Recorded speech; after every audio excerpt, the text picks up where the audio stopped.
प्रेरणा पाते हैं। और मैं जब भी सीर गोवर्धनपुर जाता हूं, बड़ी संख्या में मुझे मेरे पंजाब के भाई बहनों से मिलने का भी सौभाग्य मिलता है। अब इस बार मैं संत रविदास जी की प्रेरणा भूमि पंजाब की वीर भूमि में आया हूं। मैं मानता हूं ये सिर्फ गुरु रविदास जी की ही इच्छा है और मेरा बहुत सौभाग्य है।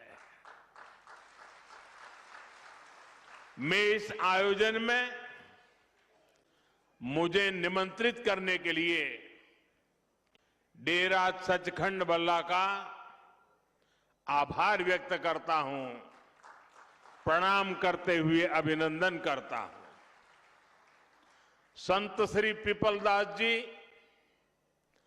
संत श्री सरवनदास जी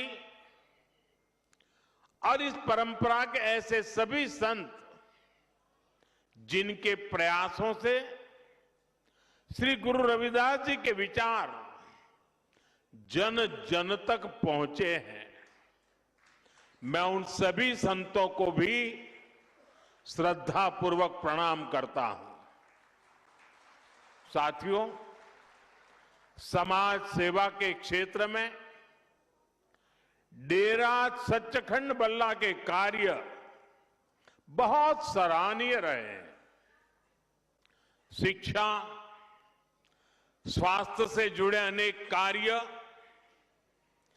पूज्य संत श्री निरंजन दास जी महाराज के मार्गदर्शन में अविरत हो रहे हैं। उनके नेतृत्व में दुनिया के कई देशों में श्री गुरु रविदास जी के विचारों का प्रसार भी हुआ है। इस योगदान को सम्मान देने के लिए अभी हाल ही में हमारी भाजपा की केंद्र सरकार ने पूज्य संत श्री निरंजन दास जी महाराज को पद्म पुरस्कार से सम्मानित किया है। इस अवसर पर मैं उन्हें आदरपूर्वक नमन करता हूं। उनके सभी अनुयायियों को इस सम्मान के लिए बधाई देता हूं। सभी संतजन इस पवित्र पर्व पर मैं आप सबके बीच एक व्यक्तिगत कृतज्ञता भी व्यक्त करना चाहता हूं। अभी कुछ ही महीने पहले पूज्य संत निरंजन दास जी महाराज और संतों के स्नेह से मेरे जन्मदिन पर डेरा सचखंड बल्ला में अरदास हुई थी। मेरे लिए ये सामान्य बात नहीं है, मेरे जीवन में बहुत विशेष बात है। संत रविदास जी ने हमें सेवा का जो मार्ग दिखाया है, उस प्रेरणा को इससे और ऊर्जा मिली है। मैं इस स्नेह के लिए आप सभी का हृदय से बहुत बहुत धन्यवाद करता हूं। साथियों, आज मुझे एक और बात की भी खुशी है। अब से थोड़ी देर पहले ही संत रविदास जी के नाम पर आदमपुर एयरपोर्ट का नया नामकरण हुआ है।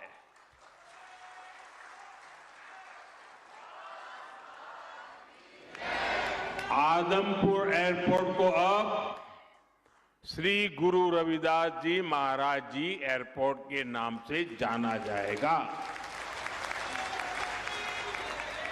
इसके साथ भी एक और भी कार्यक्रम हुआ आज। इसके अलावा हलवारा एयरपोर्ट की नई टर्मिनल बिल्डिंग का उद्घाटन भी किया गया। मैं पंजाब समेत पूरे देश के लोगों को इन कार्यों की बहुत बहुत बधाई देता हूं। साथियों, श्री गुरु रविदास जी ने समाज में बराबरी और समान अवसर की बात की थी। इसी भावना से अयोध्या के एयरपोर्ट का नाम महर्षि वाल्मीकि इंटरनेशनल एयरपोर्ट रखा गया।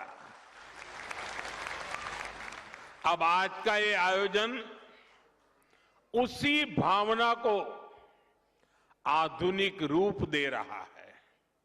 साथियों, श्री गुरु रविदास जी के जन्म को 600 साल से ज्यादा हो चुके हैं, यानी 6 सदियां बीत गई। आप देखिए, उस दौर में भारत ने कितने विदेशी आक्रमण झेले, कितनी हिंसा और अस्थिरता झेली। एक और बाहरी हमले तो दूसरी ओर भीतरी चुनौतियां, और ऐसे कठिन समय में काशी में रविदास जी जैसे संत का जन्म हुआ था। उन्होंने समाज को झकझोरा। उन्होंने हमें सिखाया, एक ही माटी के सब भांडे, सभा का एको सिरजनहार। रविदास व्यापे अकई गट भीतर, सबको एक ही घड़े कुम्हार। अर्थात हम सब एक ही मिट्टी से बने हैं और हमें बनाने वाला एक ही कुम्हार है। साथियों, श्री गुरु रविदास जी की ऐसी शिक्षाओं से समाज में एक नई चेतना जगी। भारत के समाज ने अपनी कमजोरियों को पहचानना भी शुरू किया और उन्हें दूर भी किया। यहां पंजाब में भी लाखों लोगों ने संत रविदास के दिखाए मार्ग पर चलकर उनके आदर्शों और उपदेशों को आत्मसात किया।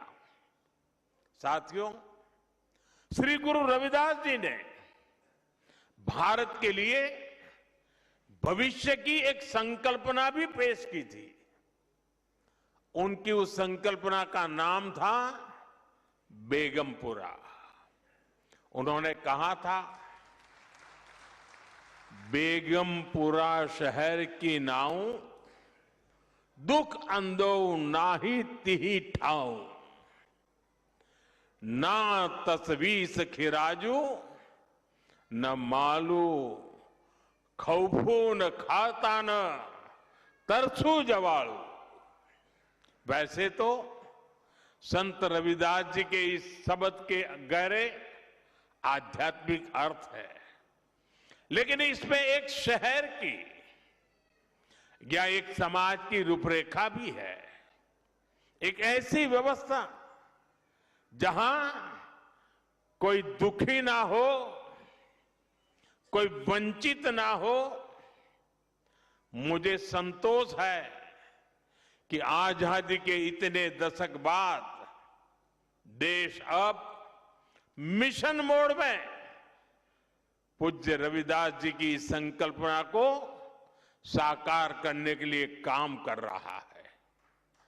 इसी मिशन का नाम है विकसित भारत का लक्ष्य, विकसित भारत यानी ऐसा भारत जहां कोई गरीबी में रहने को मजबूर ना हो, एक ऐसा भारत जहां सबके लिए सम्मान हो, सबके लिए संभावनाएं हो। और मुझे विश्वास है संत रविदास के आशीर्वाद से हम विकसित भारत के लक्ष्य को जरूर पाकर रहेंगे। साथियों, आज सुबह ही संसद में देश का बजट प्रस्तुत किया गया है। ये बजट गरीब, अन्नदाता, युवा शक्ति और नारी शक्ति को और सशक्त करने वाला बजट है। ये बजट गांव को मजबूत करने का बजट है। ये किसान की आय बढ़ाने वाला बजट है। ये आत्मनिर्भर भारत को, मेक इन इंडिया को बढ़ावा देने वाला बजट है। साथियों, बीते वर्षों में हमारी सरकार ने सड़क, पुल, बिजली, पानी, रेल, गरीबों के घर, सिंचाई, ऐसे हर इंफ्रास्ट्रक्चर में अभूतपूर्व निवेश किया है। इस बजट में ऐसे कामों के लिए पहले से भी अधिक यानी 17 लाख करोड़ रुपए का प्रावधान किया गया है। इससे गांव, गरीब, किसान, नौजवान सभी को फायदा होगा। इंफ्रास्ट्रक्चर निर्माण पर लगने वाला हर रुपया रोजगार के अनेक नए अवसर बनाता है। गांव में गरीब का घर बनता है तो मिस्त्री हो, गाड़ी वाले हो, स्थानीय दुकानदार हो, सबको फायदा होता है। गांव की सड़कें अच्छी होगी तो मंडी तक उपज पहुंचाना आसान होगा और इन सब का फायदा यहां आप सभी को मिलेगा। साथियों, बीते सालों में हमारी सरकार ने गरीबों और मध्यम वर्ग को सस्ता और अच्छा इलाज देने में बहुत ध्यान दिया है। पिछले 11 सालों में बहुत सारी दवाएं सस्ती की गई है। गरीबों को और बुजुर्गों को मुफ्त इलाज की सुविधाएं दी गई है। इस बजट में इसी संवेदनशीलता के साथ और भी महत्वपूर्ण निर्णय लिए गए हैं। कैंसर के इलाज को और सस्ता करने के लिए अनेक कैंसर दवाओं को और सस्ता किया गया है।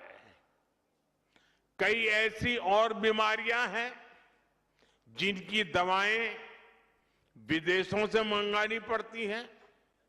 गरीब और मिडिल क्लास के लिए इतनी महंगी दवाएं पहुंच से बाहर होती हैं। ऐसी अनेक दवाओं को भी अब और सस्ता किया गया है।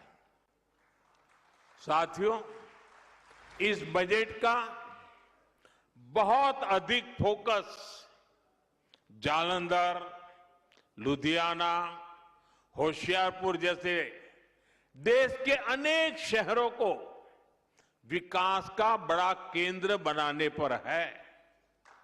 ऐसे शहरों के विकास के लिए बहुत बड़े प्रावधान किए गए हैं। पंजाब तो देश के उन राज्यों में है जहां किसानों के साथ साथ छोटे छोटे उद्योगों की, एमएसएमईज की एक समृद्ध परंपरा है। देश के एमएसएमईज को बीते वर्षों में लाखों करोड़ की मदद दी गई है। इस बजट में भी एमएसएमईज के लिए हजारों करोड़ रुपए के फंड की व्यवस्था की गई है। बीते वर्षों में भारत का एक्सपोर्ट बहुत अधिक बढ़ा है। इस बजट में भी निर्यातकों के लिए, एक्सपोर्टर के लिए अनेक बड़ी घोषणाएं की गई है। साथियों, भारत अब दुनिया के बड़े कपड़ा और वस्त्र निर्यातकों में से एक बन रहा है। इसलिए इस बजट में टेक्सटाइल सेक्टर के लिए, हमारे बुनकर भाई बहनों के लिए भी अनेक घोषणाएं हुई है।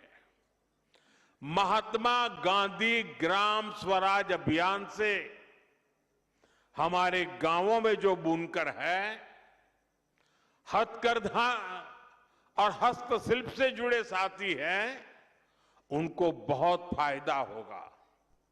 कपड़ा क्षेत्र में ज्यादा से ज्यादा रोजगार बढ़े, इसके लिए प्रोत्साहन का भी प्रावधान किया गया है। देश में और भी कई मेगा टेक्सटाइल पार्क बनाए जाएंगे। इससे कपास किसानों से लेकर श्रमिकों तक हर किसी को फायदा होगा। साथियों, बजट का एक और फोकस एरिया खेल है, स्पोर्ट्स है, और पंजाब तो इसमें बहुत आगे हैं। इस बजट में खेलो इंडिया मिशन की घोषणा की गई है। इसके तहत आधुनिक इंफ्रास्ट्रक्चर तो बनेगा ही, साथ ही जो कोच हैं, सपोर्ट स्टाफ है, स्पोर्ट्स साइंस है, इससे जुड़े प्रोफेशनल्स भी तैयार किए जाएंगे। साथियों, बजट से कुछ दिन पहले ही देश की अर्थव्यवस्था में नई ऊर्जा भरने वाला एक और ऐतिहासिक काम हुआ है। भारत और यूरोपियन यूनियन के बीच ट्रेड डील पर सहमति बनी है और सारी दुनिया कह रही है मदर ऑफ ऑल डील। आज पूरी दुनिया में हर तरफ इसकी बड़ी चर्चा है। इस ट्रेड डील के बाद यूरोप के 27 देशों के साथ हमारा व्यापार खूब फलेगा फूलेगा। अब हमें वहां सामान भेजने के लिए टैक्स ना के बराबर देना पड़ेगा। हमारे पंजाब की पहचान तो यहां के मेहनती लोगों से है, यहां के किसानों से है। पंजाब को स्किल्ड युवाओं के लिए जाना जाता है। ट्रेड डील से हमारे पंजाब के भाई बहनों को बहुत फायदा होने वाला है। यहां जालंधर, लुधियाना और अमृतसर में कपड़ा उद्योग से लाखों लोग जुड़े हैं। अब पंजाब के टेक्सटाइल सेक्टर को नए और बड़े बाजार मिलेंगे। 27 देश खुल गए हैं।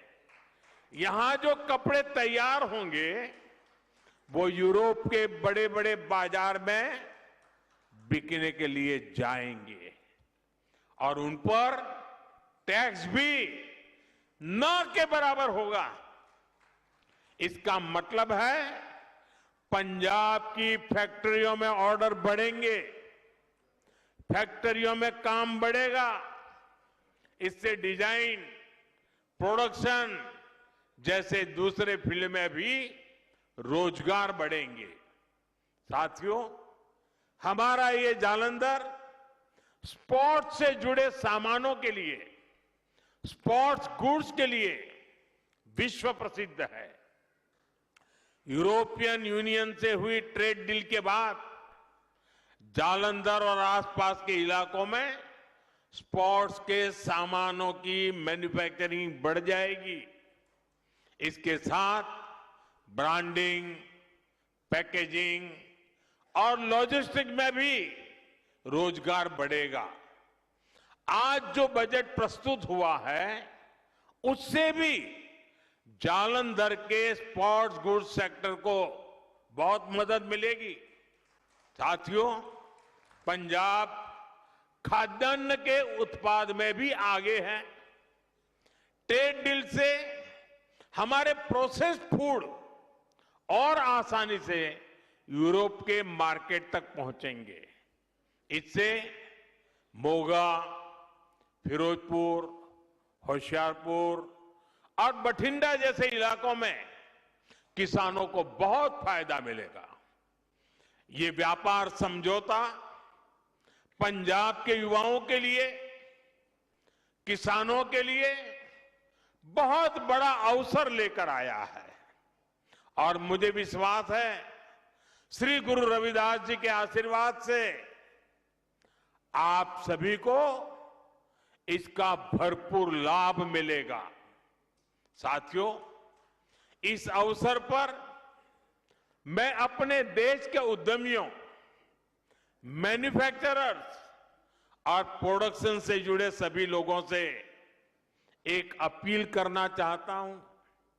हमें अपने प्रोडक्ट की क्वालिटी पर बहुत जोर देना होगा। हमारे उत्पाद जहां भी जाएंगे उन पर भारत की छाप होगी। हमें अपने प्रोडक्ट्स को ऐसा बनाना होगा कि वो जिस मार्केट में जाए वहां के नागरिकों का दिल जीत लें। हमें ध्यान रखना होगा कि प्रोडक्शन क्वालिटी पर कोई समझौता ना हो। उसकी डिजाइनिंग, पैकेजिंग सबसे बेहतर हो। हमारे प्रोडक्ट वहां के नागरिकों की जरूरत के हिसाब से हो और लोगों को लगे कि अगर ये सामान भारत में बना है तो ये वैल्यू फॉर मनी है। आज ग्लोबल मार्केट में कंपटीशन बहुत ज्यादा है। अगर हम क्वालिटी प्रोडक्ट नहीं बनाएंगे तो हमारी जगह कोई और ले लेगा, फिर ये अवसर हमारे हाथ से निकल जाएगा। हमें ये अवसर नहीं जाने देना है। एक समय था जब भारतीय प्रोडक्ट्स अपनी क्वालिटी की वजह से जाने जाते थे, लेकिन गुलामी के लंबे कालखंड में इस पहचान को मिटाने का प्रयास हुआ। हमें भारत की उसी पहचान को फिर से स्थापित करना है। हमें पूरी ताकत लगानी है कि हम अपने प्रोडक्ट की क्वालिटी ज्यादा से ज्यादा बढ़ाएं ताकि हम उस मार्केट के रूप में स्थायी जगह बना सके, लोगों का दिल जीत सके। क्वालिटी ही भारत में बने प्रोडक्ट की सबसे बड़ी ब्रांडिंग होगी। तभी हम वहां के मार्केट में मजबूत पकड़ बना पाएंगे। साथियों, श्री गुरु रविदास जी ने हमें उपदेश किया है, श्रम कऊ ईसर जानी कई, जऊ पूजही दिन रैन। रविदास तिही ही संसार मह सदा मिलही सुख चैन। अर्थात जो श्रम को ईश्वर मानकर उसकी पूजा करता है वो हमेशा सुखी रहता है। इसलिए आज देश श्रम की पूजा कर रहा है। आज खेतों में पसीना बहाने वाले किसान के लिए किसान सम्मान निधि मिल रही है।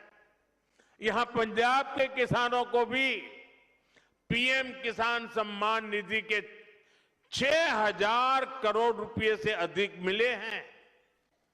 आज श्रमिक वर्ग को नए कानून बनाकर उसके अधिकार दिलाए जा रहे हैं। हमारी सरकार गुरु रविदास जी के विचारों को निरंतर आगे बढ़ा रही है। जैसे अब संत रविदास जयंती का राष्ट्रीय स्तर पर आयोजन होने लगा है। कई राज्यों ने इसे आधिकारिक मान्यता दी है। उनकी स्मृति से जुड़े स्थलों पर फोकस किया गया है। पिछले कुछ वर्षों में काशी के सील गोवर्धनपुर में हुए प्रयास इसी दिशा में ठोस कदम है। मध्य प्रदेश के सागर में श्री गुरु रविदास जी का मंदिर और संग्रहालय बन रहा है और मुझे ही उसका शिलान्यास करने का सौभाग्य मिला था। मुझे भरोसा है इन प्रयासों के जरिए हम अपने समाज की नींव को लगातार मजबूत करते रहेंगे। इसी विश्वास के साथ मैं एक बार फिर आप सभी को श्री गुरु रविदास जी की जन्म जयंती की शुभकामनाएं देता हूं। सभी पूज्य संतों को प्रणाम करता हूं। जो बोले सो निर्भय, जो बोले सो निर्भय, जो बोले सो निर्भय। श्री गुरु रविदास जी महाराज की जय। श्री गुरु रविदास जी महाराज की, श्री गुरु रविदास महाराज की बहुत बहुत धन्यवाद।